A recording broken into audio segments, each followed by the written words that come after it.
인공지능 학습용 데이터와 공유 저작물 관련 쟁점을 주제로 발표 진행해 주시겠습니다. 박수로 모셔보겠습니다.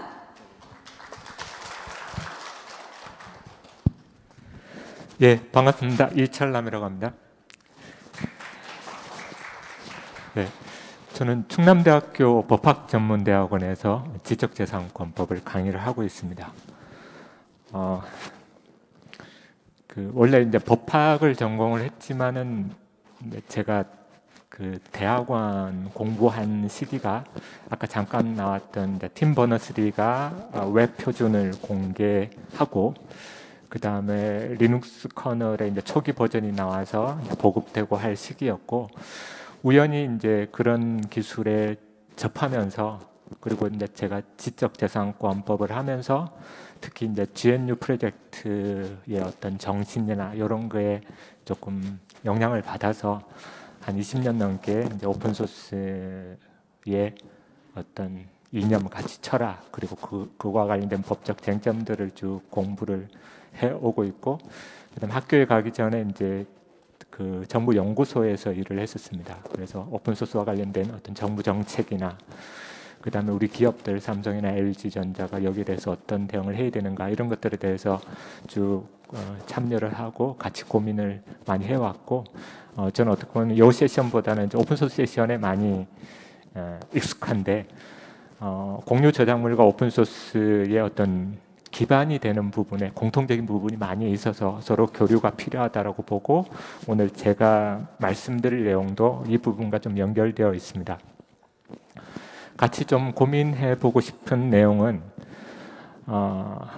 말씀드렸던 공유 저작물이나 오픈소스의 어떤 이념 철학이 나름대로 그동안 쭉 만들어져 오고 있는데, 최근에 이제 인공지능과 관련된 어떤 환경으로 바뀌어가면서 과연 그동안 추구해 왔던 이런 이념들, 철학들이 이 환경에서 어떻게 적응을 해 나갈까, 이런 제 나름대로의 고민이 있고, 최근에 많은 사례들이 나오면서 이 부분을 좀 같이 공유하고 고민해 보면 좋겠다라고 생각을 했습니다. 그래서 인공지능 분야 중에 특히 이제 자연어 처리 쪽 GPT-3 중심으로 최근에 한 상황을 살펴보고, 그리고 이 인공지능을 학습하기 위해서 사용된 그 데이터와 관련해서 거기에 공유 저작물도 있고 오픈소스도 있습니다. 그래서 이런 것들과 관련해서 특히 이제 라이센스가 어떻게 요 인공지능 학습에 적용될 수 있을까, 과연 지켜지고 있는 것일까에 대해서 질문을 던져보고,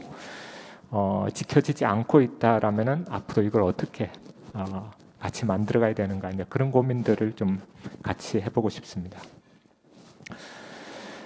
특히 자연어 처리 쪽의 인공지능 기술이 어디까지 왔는가에 대해서 지난 4월쯤에 이제 뉴욕타임즈 매거진에 실렸던 그 기사 내용 중에 이런 것들이 있어요. 인공지능이 언어를 마스터하고 있다. 그러면서 도발적인 질문을 합니다. 얘들을 믿어도 될까 우리가? 그 논의의 내용들 쭉 보면은 저는 이제 개인적으로 번역기를 많이 한 20년 전부터 조금 고민도 하고 사용도 해보고 있는데, 이제 한국어를 영어로, 영어를 한국어로 번역하는 게 정말 쉽지 않죠. 자동적으로 번역하는 게. 그래서 오류도 많이 나고 번역해놓은 문장이 이상합니다. 일단 읽기가 힘들었어요. 근데 어느 순간 이 번역기가 굉장히 좋아졌습니다. 그래서 주어 동사 그 문장을 굉장히 자연스럽게 만드는 것은 이제 정말 잘해냅니다. 그 다음에 질문은 얘가 번역한 게 제대로 된 것일까, 이제 신뢰할 수 있을까, 이 질문이거든요. 그래서 뭔가 인공지능을 통해서 글을 쓰고 말을 하는데 얘가 한 말이 믿을 수 있을까, 이 단계로 넘어간 거예요. 문장은 정말 매끄럽게 만들어내고 있다라는 겁니다. 그래서 어떤 실험을 했습니다. 어떤 연구팀에서 GPT-3한테 너 자신에 대해서 글을 한번 써봐라 라고 해서 시키고, 그 글을 받아서 지금 논문지에 제출을 해놓은 상황입니다. 그러니까 지금 자연어 처리 분야의 기술이 여기까지 왔다라는 거 말씀을 드리고요. 그 다음에 이제 여기까지 오는데 이 GPT-3가 뭘 공부했는가를 이제 찾아보고 싶은 거죠. 그래서 이제 GPT-3와 관련된 정보를 얻기 위해서 계속 나오지만 오픈소스 분야에서는 GitHub 사이트를 많이 이용을 하고 있습니다. 그래서 GitHub 사이트에 들어가서 GPT-3와 관련된 이제 정보를 찾아내는데 정보가 솔직히 많이 없습니다. 원래 GitHub 사이트에는 소스 코드를 포함해서 다양한 정보들이 포함되어 있는데 GPT-3는 오픈 AI라는 회사가 만든 것임에도 불구하고 오픈되어 있지 않아요. 제가 보기에.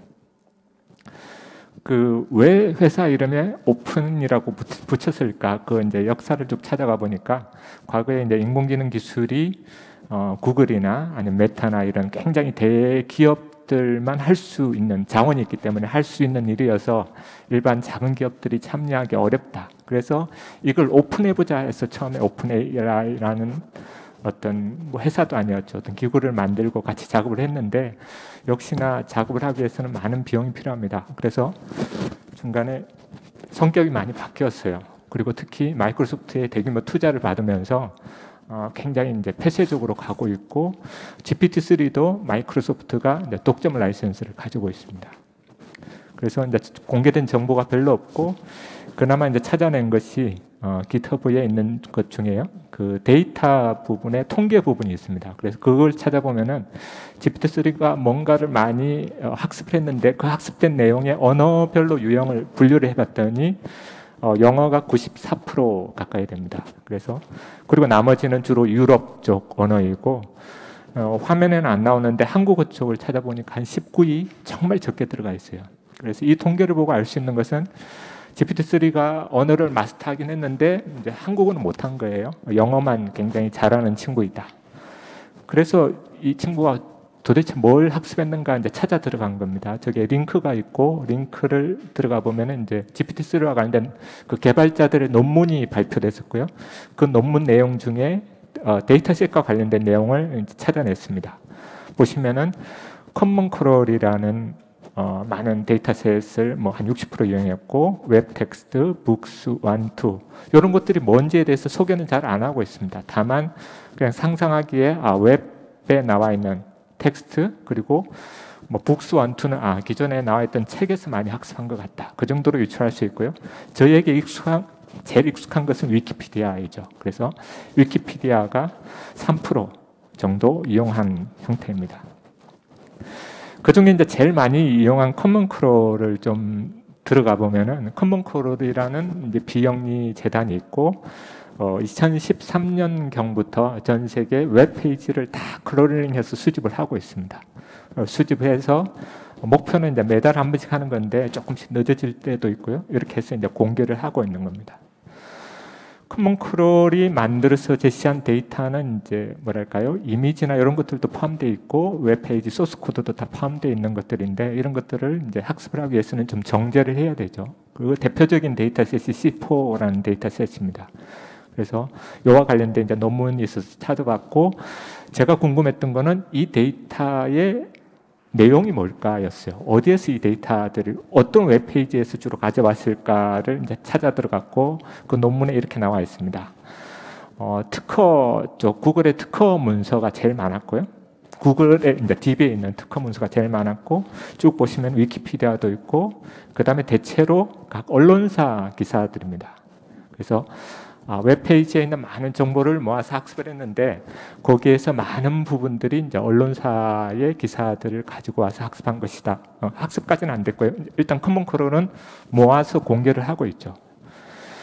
근데 이제 저작권 관점에서 보면 여기서부터 문제가 발생합니다. 이런 언론사의 이제 뭐 직접적인 동의는 받지 않고 웹으로 모아서 그 정보를 누구나 다운받을 수 있게끔 지금 커먼 크롤 사이트에서 제공을 해주고 있습니다. 이게 이제 저작권법상 문제가 될 수 있고 여기에 대해서 누구든지 커먼 크롤에 문제 제기를 하면은 그 부분은 빼주겠다. 저희 저작권법에서는 Notice and Take Down 정책이라고 하는데 이제 커먼 크롤은 이러한 정책을 가지고 있고 그래서 누구든지 문제 제기하면 빼주겠다라는 식으로 데이터를 모아서 제공을 해주고 있는 거고요. 그렇게 해서 이제 웹에 있는 많은 정보들을 일반 인공지능 하시는 분들이 학습할 수 있도록 이제 정보를 제공해주고 있는 상황이고 그와 관련해서 이제 저작권 문제가 발생은 할 수는 있는 상황입니다. 그게 이제 60%가 넘어가고요. 그 다음에 이제 다른 내용들은 이제 정보가 별로 없고 그 다음에 저희가 제일 중요하게 생각하는 게 위키피디아 정보입니다. 그래서 위키피디아에 있는 내용들을 다 학습을 했는데 특히 영어 위키피디아가 제일 잘 되어 있죠.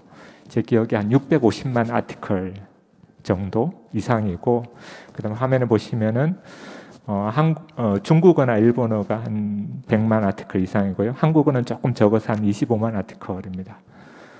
그러니까 이런 걸 보면 조금 뭐랄까 왜 이렇게 적을까라는 생각을 해봤는데 인구 생각해 볼 수도 있고요. 그 다음에 저희 위키백과, 그러니까 위키피디아하고 위키백과로 번역되어 있는데 위키백과보다는 또 나무위키 이런 것들이 많이 활성화되어 있어서 그렇게 적지는 않다라는 생각을 나름대로 했습니다. 제가 이제 문제 제기를 하고 싶은 것은 그럼 위키피디아에 이제 잘 정리된 이게 특히 이제 정보가 좋죠. 굉장히 중립적이고 깔끔하고 깨끗하게 쓰여 있는 문장들입니다. 이걸 가지고 학습을 하면 정말 좋겠다라고 생각하는데 그럼 무제한적으로 학습을 해도 좋은가와 관련해서 위키피디아 제일 아래쪽에 보시면요. 위키피디아의 이용 조건이 있습니다. 그게 바로 CC입니다. CC, by, attribution, by, 그 다음에 share alike, SA 조건이 있어요. 그래서 위키피디아 이용 조건은 CC, by, SA입니다. 원래 출발할 때는 CC가 아니었고 오픈소스에서 제일 유명한 라이선스인 GPL, 그러니까 GPL의 약자가 GNU 프로젝트에서 사용하던 이제 일반 퍼블릭 라이선스인데 이거는 코드에 적용되는 라이선스였고 그 다음에 그 소프트웨어 프로젝트의 문서와 관련된 라이선스가 있는데 그걸 위해서 만든 라이선스가 GFDL이었어요. GNU Free Documentation License. 그리고 위키피디아가 제일 처음 시작할 때 GFDL 라이선스를 가져와서 사용을 했습니다. 그리고 이 라이선스의 특징은 여기에 나와 있는 SA 조건인데요. 오픈소스에서는 주로 카피레프트라고 하는 조항입니다. 네가 가져가서 사용하면은 너도 비슷하게 공유를 해라, 기여를 해라 라는 정신이 담겨있는 라이선스입니다. 그래서 이게 이제 GFDL로 시작했다가 나중에 CC가 유명해지니까 CC by SA 조건으로 이제 변경이 된 겁니다. 여하튼 위키피디아를 사용해서 배포나 이렇게 활용하기 위해서는 SA 조건을 충족을 해야 되고요.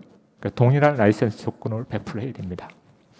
그렇다면 이 위키피디아를 학습한 GPT-3 그 어떤 서비스가 이 라이선스를 준수하고 있는가 이제 물어보고 싶은 거예요. 네. 여기에 대해서. 답은 나중에, 그러니까 정답은 아직 잘 모르겠고요. 나중에 이 부분과 관련해서 또 논의를 하도록 하겠습니다. 영어와 관련된 내용을 말씀드렸고 이제 한국어 쪽으로 넘어와 보겠습니다. GPT-3는 한국어를 잘 몰라요. 한국어를 지금 현재 제일 잘하는 인공지능이 뭔지는 잘 모르겠습니다. 지금 SKT 부장님도 와 계시고 해서 말씀은 모르겠습니다만은 작년에 발표된 내용을 볼 때 그러니까 네이버가 제일 유명했었어요. 네이버의 하이퍼클로바가 제일 유명했고 굉장히 규모도 컸습니다.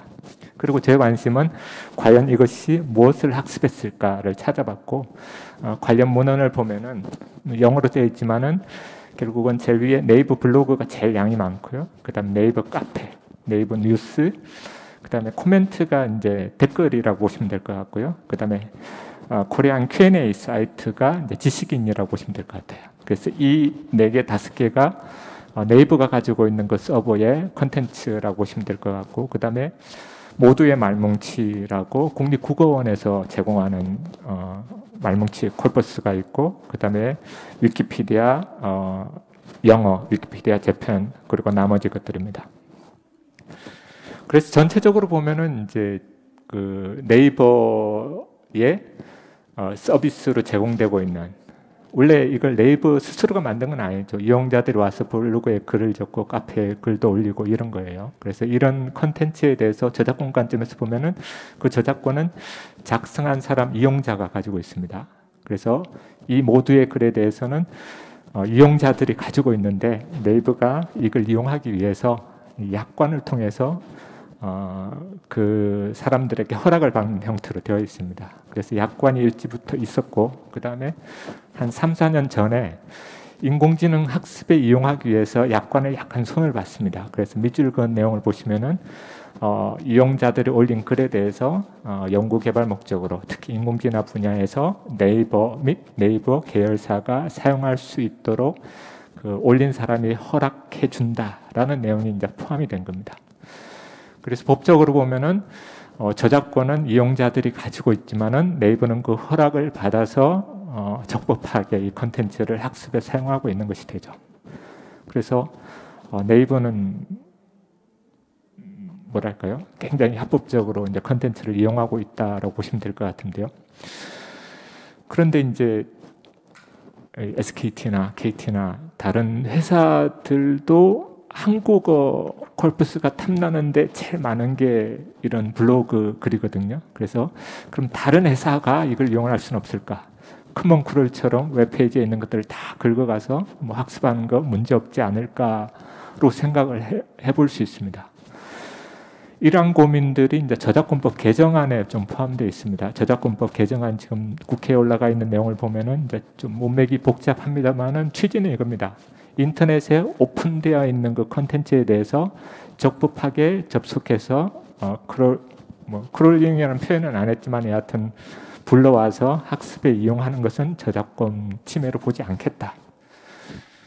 기존에도 이제 공정 이용 조항에 의해서 저는 충분히 가능하다라고 보는데 이제 이걸 좀 더 인공지능 산업의 활성화를 산업을 발전시키기 위해서 명확하게 저작권을 제한을 해서 이용할 수 있도록 하겠다라고 이제 법을 개정을 하고 있는 건데 문제는 이제 적법하게 접근한다는 그 의미가 뭘까요? 적법하게 접근한다. 그러니까 크롤링하는 과정에 robot.txt 원칙 준수하면서 크롤링하는 게 보통인데 이걸 위반해서 가져가면 어떻게 되는 건가?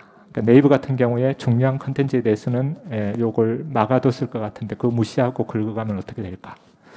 그리고 또 하나가 아까 보셨던 것처럼 CC, BY, SA 조건이나 대표적인 게 또 NC 조건이 중요하잖아요. non-commercial 조건이 있을 때 이걸 위반해서 가져가서 학습을 해서 그 결과물을 상업적으로 서비스하는 경우에 이걸 적법하다고 봐야 되나 부적법하다고 봐야 되나 이런 고민들이 지금 제기될 수밖에 없고 여기에 대해서 이 법 조항만으로는 해석이 어렵습니다. 그래서 법이 개정되더라도 관련되는 판례가 나와야만 아니면 정부의 유권 해석이 나와야만 저희가 이제 인공지능 산업에서 안심하고 쓸 수 있는 상황입니다. 그래서 이제 다른 기업들이 그러면 네이버의 블로그의 컨텐츠를 가져갈 때 이 조건만 지키면 우리가 자유롭게 쓸 수 있는가로 생각할 수 있는데 아까 박 부장님께서도 잠깐 언급을 해주셨는데요. 저작권과 관련된 권리는 이용자들에게 있지만 네이버도 나름대로 권리를 가지고 있는 겁니다. 그 이용자들이 글을 올릴 수 있게끔 DB 형태로 만들어졌고 그래서 저작권법상 데이터베이스 제작자의 권리를 가지고 있습니다. 그리고 부경법상의 권리를 가지고 있어요. 그래서 이런 현재 우리 법들 상황을 보면은 이용자들의 저작권 침해 문제보다 네이버가 허락하지 않는다라면 다른 경쟁 기업들이 가져가기 어려운 구조로 우리 법이 지금 만들어져 있어요. 그래서 현재로서는 저는 그렇게 해석을 하고 있습니다. 이제 텍스트 문서에 대해서 쭉 말씀을 드렸는데요. 이제 지금 제일 큰 이슈가 되고 있는 내용을 잠깐 말씀을 드리겠습니다. 화면에 보이는 것은 이제 코파일럿이라는 그 아까 GitHub라는 사이트를 몇 년 전에 마이크로소프트가 인수를 했습니다. 한 8조 정도로 인수를 했고 그 사이트의 주인은 마이크로소프트이고요. 이 마이크로소프트가 그 GPT-3에 대한 기술도 독점 라이센스를 가지고 있죠. 그래서 이 모델에 그 GitHub에 있는 모든 코드를 학습을 한 겁니다. 그렇게 해서 프로그램을 자동으로 할 수 있는 제품을 내놓은 게 코파일럿이에요. 그래서 화면에 잠깐 보시면은 처음에 이제 주석어로 이 지금 프로그램이 무엇을 하기 위한 것이다 기능을 얘기를 하고 함수나 이런 것들을 좀 설정을 해주면은 그 이후에는 자동적으로 문서를 만들어내는 프로그램을 만들어내는 겁니다. 그래서 개발자 입장에서는 굉장히 편하게 코딩을 할 수 있는 환경이 지금 제공되고 있는 겁니다. 물론 이제 써보신 분들의 얘기를 들으면 성능은 조금 떨어질 수 있어요. 뛰어난 개발자가 하는 것보다는 조금 떨어질 수 있지만 그래도 굉장히 개발 비용을 줄일 수 있는 형태입니다. 그래서 이제 작년에 발표가 됐고요. 올해부터 이제 상용화 서비스를 하고 있습니다. 인공지능 기술이 많이 나오고 있지만 이걸 본격적으로 인공지능 그 자체를 상업화하는 시도로는 제가 보기에는 처음이고요. 굉장히 개발자들 내지 그 소프트웨어 개발해야 하는 기업들에게 굉장히 어필하는 제품입니다. 그래서 굉장히 이제 경쟁력이 있을 것 같은데 문제는 아까 말씀드린 대로 이 코파일럿이 GitHub에 있는 코드를 이제 그 개별적인 이용자들의 허락을 받지 않고 그걸 가지고 학습을 한 거죠.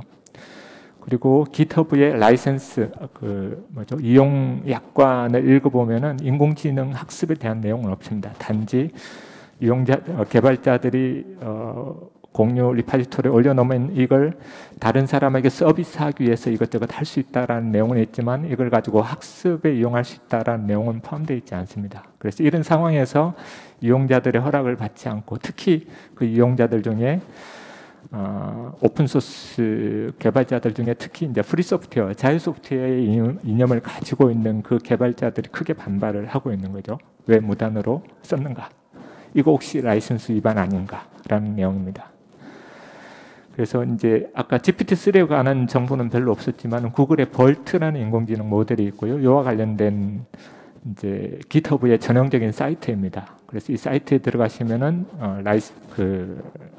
소스 코드를 대부분 다 볼 수 있고 그 다음에 이 소스 코드의 이용 조건이 있습니다. 오픈소스 라이센스, 여기에서는 아파치 라이센스로 배포되고 있는데 이처럼 GitHub에 공개되어 있는 그 코드들의 이용 조건이 있고 그 이용 조건들의 통계를 보시면은 이제 아파치나 아니면 GPL이나 이런 다양한 라이센스에 의해서 공개가 되어 있습니다.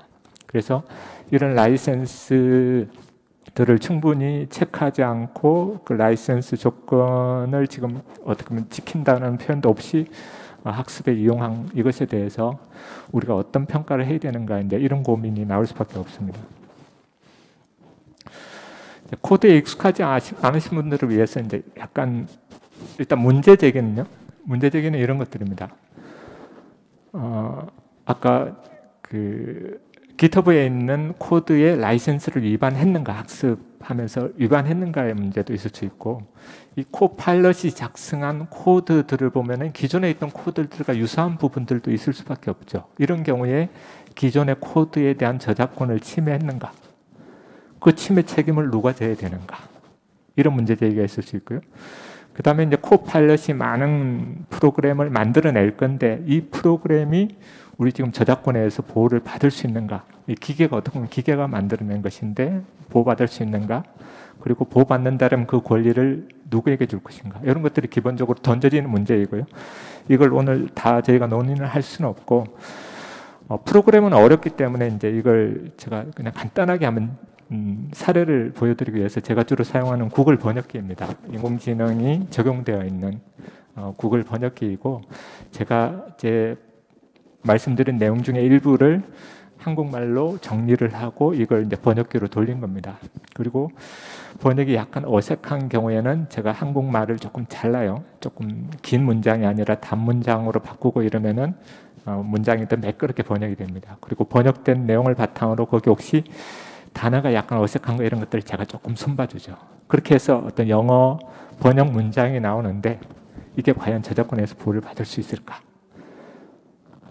내가 한 게 아닌 것 같은데 구글이 한 것 같은데 이런 느낌들이 있거든요. 이 느낌을 가지고 이 저작권 문제를 어떻게 해 나갈까 이제 이런 고민들이 될 수밖에 없고 이걸 좀 더 이제 구체적으로 말씀을 드리면은 이제 오픈 AI가 만든 것 중에 이제 달리 2 뭐 이런 것들이 지금 나오고 있는데 굉장히 유명한 사건입니다.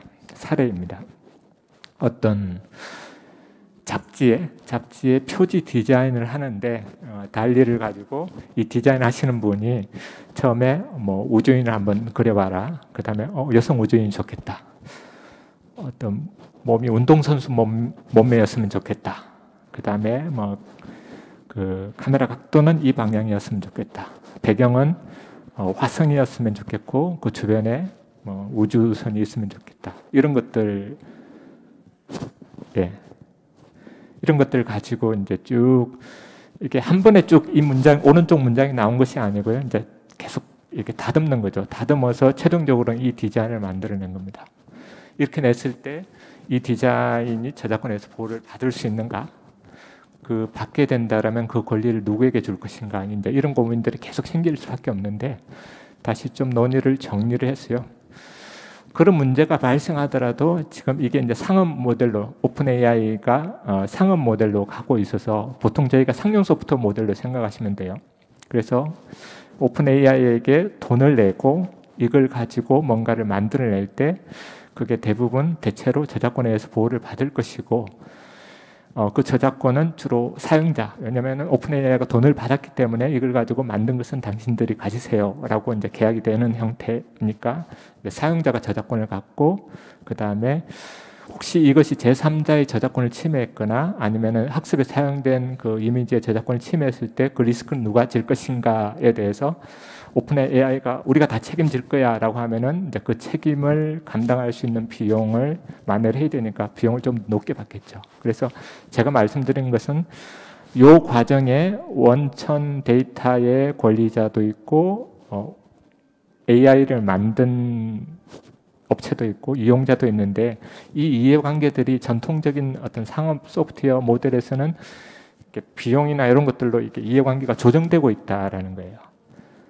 그래서 이런 모델이 기존의 상용 소프트웨어 비슷하게 인공지능 모델에서도 계속 지금 오픈 AI가 많이 시도를 하고 있으니까 이게 이제 많이 나올 것 같고요. 저희가 이제 보고 싶은 것은 이제 오픈 소스 쪽, 그다음에 공유 저작물 쪽입니다. 보시는 왼쪽 그림은 이제 옥션에서 한 4억에 낙찰됐던 작품입니다. 그 인공지능이 만든 건데요. 그 인공지능 모델을 어떤 사람이 GitHub에 BSD 라이선스, 그러니까 CC로 치면 CC 바이 조건으로 제공을 한 겁니다. 그래서 그걸 가지고 이용자가 이 그림을 그려서 4억을 받은 겁니다. 여기에서 이제 저는 오픈 소스, 프리 소프트웨어, 그 다음에 CC, 크리에이티브 커먼즈의 철학 차이가 조금 나올 것 같은데요. 이렇게 이 이용자가 내 걸 이용을 해가지고 4억을 벌었을 때 거기에 대해서 I don't care, 나는 내가 기여한 걸로 충분해 라고 생각한다라면 그 철학은 프리 소프트웨어, 오픈 소스 소프트웨어 쪽이에요. 근데 여기에 대해서 커머셜한 이용은 내가 조금 싫어, 이런 느낌, 그게 이제 반영된 게 크리에이티브 커먼즈 NC 조건이거든요. 그래서 이런 것들의 차이에 따라서 철학이 조금씩 나누어진다라는 겁니다. 공유 저작물. 결국 이 개발자는 나는 싫어라고 다시 변경을 했습니다. 그래서 BSD 조건에 non-commercial 조건 비슷하게 넣은 겁니다. 그리고 앞으로는 이걸 사용해서 뭔가를 상업적으로 이용하고자 할 때는 이 개발자에게 허락을 받아야 됩니다. 이렇게 바뀌었다라는 겁니다. 그래서 이런 것을 통해서 저는 계속 기존의 프리 소프트웨어, 그 다음에 오픈 소스의 어떤 철학적인 차이를 조금 찾아낼 수 있을 거예요. 더 나아가서 시간이 없어서 정리를 하겠습니다. 더 나아가서 크리에이티브 커먼즈의 철학이 뭘까? 심플하게 말씀드리면은 이제 원래 저작권법에 의하면은 all rights reserved예요. 인터넷에 공개되어 있는 것도 all rights reserved입니다. 그래서 함부로 사용을 못합니다. 이건 좀 문제 있지 않느냐. 그래서 CC 조건을 붙여서 퍼블릭 도메인에 가까이 반대로 역으로 만들어 놓은 게 크리에이티브 커먼즈거든요. 이런 것들을 왜 할까? 새로운 창작을 위한 어떤 공유, 커먼즈를 열리기 위한 것이다 라는 철학이 여기에 담겨 있습니다. 그래서 자세히 말씀드리지는 못했는데요. 이런 약간의 철학 차이가 있습니다. 공유 저작물, 그 다음에 프리 소프트웨어, 오픈 소스 소프트웨어, 이런 철학 차이가 있고, 이런 철학의 차이들이 라이센스에 조금씩 달리 반영되어 있는데, 이런 것들을 가지고 학습을 해서 이걸 서비스를 하고자 할 때 이 다양한 철학이 과연 어떻게 이 인공지능 서비스 모델에 반영될 수 있을까? 기존의 어떤 소프트웨어 내지 일반 컨텐츠를 이용하는 것과는 다른 모델이거든요. 오픈소스 그 인공지능 서비스 모델이. 그래서 이런 철학들이 앞으로 어떻게 담아낼 수 있을까? 지금 그와 관련된 많은 논란들이 일어나고 있고, 그리고 이제 보여드리는 거는 이제 그동안 제가 경험한 한 20년 동안 한국에서 이 비슷한 운동들이 일어날 때 그 철학 이념들이 조금씩 녹아 있는 것들입니다.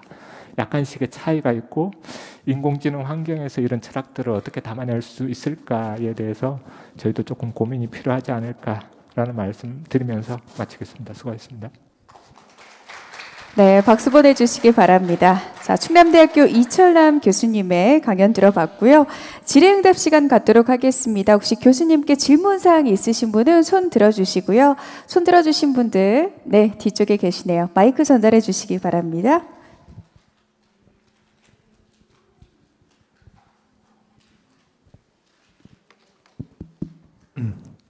안녕하세요. 네, 저는 그 클래스 101에서 온 예경수라고 합니다. 제가 좀 궁금했던 것을 말씀을 드리려고 하는데요. 보통 이제 저작권에 이제 인정되기 위한 요건 중에 이제 핵심적인 부분이 이제 창작적 표현이라는 부분이 있잖아요.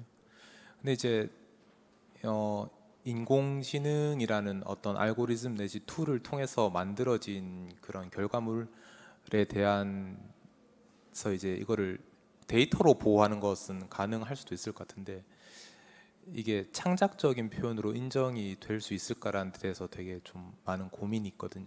그래서 그 부분에 대해서 교수님의 개인적인 의견을 좀 들어보고 싶습니다. 제가 정답을 말씀드리기는 어렵고요. 말씀하신 그 질문에 대해서 저희 저작권법 학회나 이런 데서 많은 논의가 있습니다. 근데 그 창작적인 표현의 주어가 인간이거든요. 인간의 사상과 감정을 표현한 창작물. 그래서 어떻게든 인간의 창작성이 녹아 들어가야 되는데 추상적으로 순수하게 인공지능이 만들면은 당연히 이 법에 보호가 안 되니까 어차피 보호 안 되는 거 아니야라고 생각할 수 있는데 제가 아까 사례를 말씀드렸듯이 결국은 인공지능이 하나의 도구로 제공이 되고 있고 이걸 바탕으로 사용자들이 커뮤니케이션 하면서 뭔가를 만들어내거든요. 결국은 이 사용자의 뭔가가 인공지능의 힘을 빌어서 뭔가 녹여 들어가는데 이게 만약에 분쟁이 된다면요. 분쟁이 된다면 이 사용자 입장에서는 인공지능의 도움을 받지 않았다 또는 굉장히 적게 받았다라고 이렇게 숨길 것 같아요. 그러면 결국 이게 보호를 받을 수 있는 형태로 실제 분쟁에서는 작동이 될 수밖에 없거든요.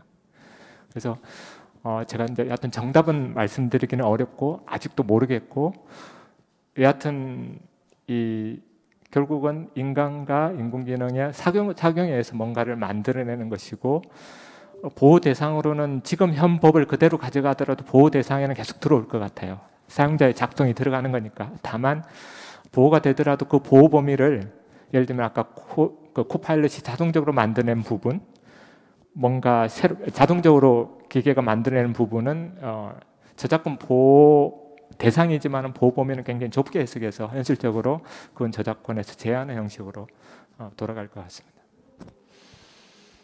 네, 답변 감사합니다. 자, 질의응답 시간까지 가져봤고요. 수고해주신 충남대학교 이철남 교수님께 다시 한번 박수 보내주시기 바랍니다.